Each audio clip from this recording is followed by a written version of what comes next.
Alrighty then. Successful Indie Author 5-Minute Focus, episode 365. That's one full year worth of episodes that you can listen to 5 minutes each day, every day. And yes, we do repeat ourselves, but we say different things. There's Stanley. He's got his toy on the bed, because he was running around after we came back inside.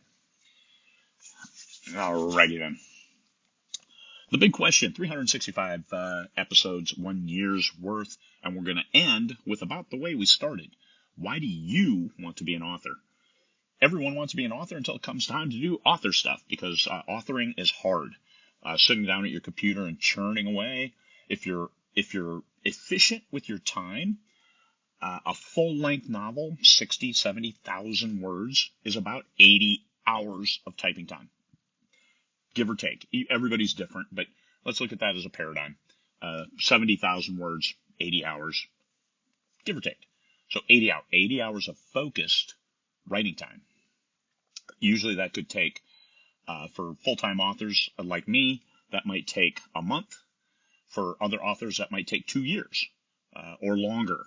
And it's okay. Everybody has their own pace. You only compete against yourself. So don't worry about that part. But think about it. 80 focused hours. Do we really have 80 focused hours in our lives? How many people do? You find out not too many, especially when you're just ginning words and you've written a chapter and you realize the chapter sucks. And now you got to go back and rewrite it. So now you've spent 4 hours writing something that should have only taken 2 or 6 or 8 or 10 hours. You've gone back. You've missed plot hole. There's plot holes. Holy cow. There's no character development. There's no three-dimensionality. What do? You go back and you do author stuff. And, everybody wants to be an author until they have to go back and rewrite something. So why do you want to be an author? Which is different than why do you want to write? We write to escape. We write to get our thoughts down. But being an author, that's start to finish. You have to do the whole story. You can't just throw down some thoughts and say, I'm authoring, and not ever complete what you're doing. An author writes books. Books get completed. Books are finished. Books are a product that you can then sell. So if you're results-oriented, you like having that end result that then you can put out there for strangers to read, and fans and followers and anybody else who looks at your words and says, hey, these are really cool.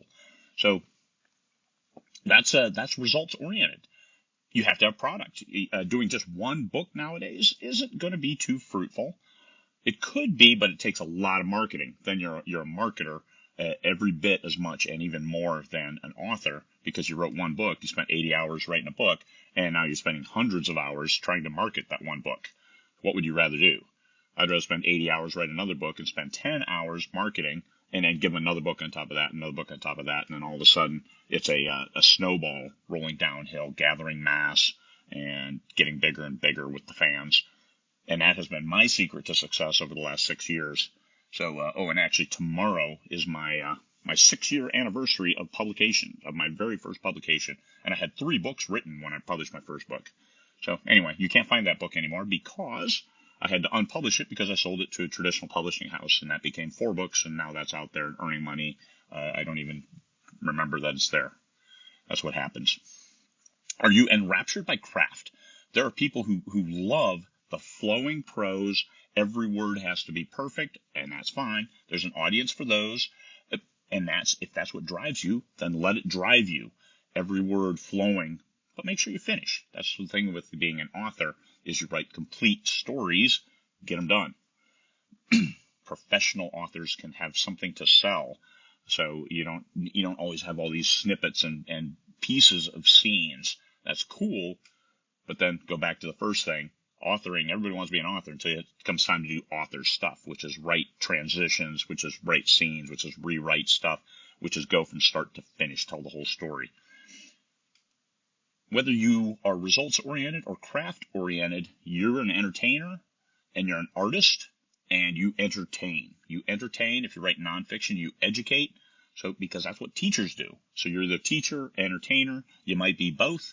And that's the best ones where you're writing fiction, but it's got a lot of nonfiction stuff in there, and people can learn while they're reading your entertaining tale, while they're a captive audience. So you can educate and entertain. Those are the best ones.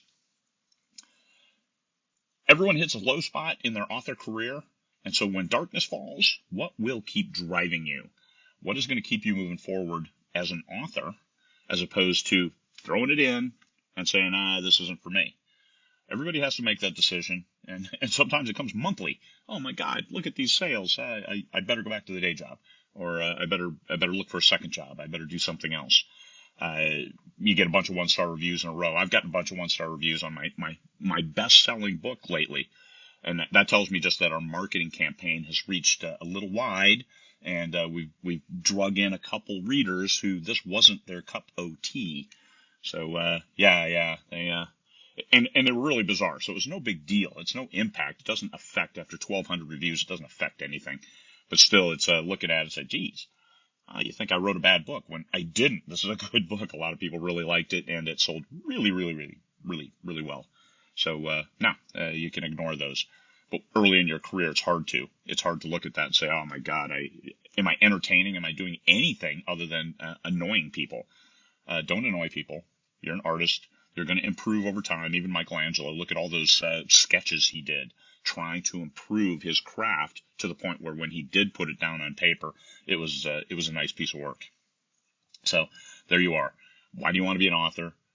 Understand why and embrace that, because that's what you're going to have to go back to at the dark times when you're 40,000 words into a book and you realize it's going to be 120,000 words.